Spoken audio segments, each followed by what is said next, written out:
All right, Adam. So tell me a little bit about how your shoulder was before we did this operation on your shoulder and afterwards. And just by the way, Adam had instability in his shoulder with a lot of bone loss, and so he was actually the first patient in Texas actually that underwent an arthroscopic distal tibia allograft augmentation. So we did everything arthroscopically and added a bone graft to his shoulder to stabilize it. So tell me a little bit about your shoulder, Adam.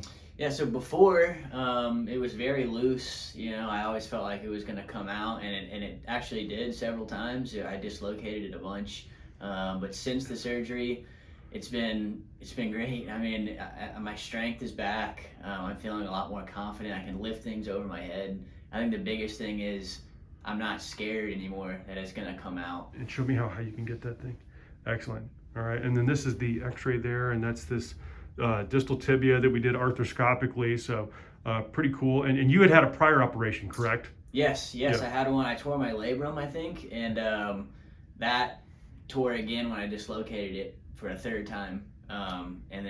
But since this surgery, yeah, everything's been great. Okay. And tell me what would you rate your shoulder as a percentage of normal today? I would say 90% probably. That's fantastic, Mhm. especially with having had a revision surgery Yeah.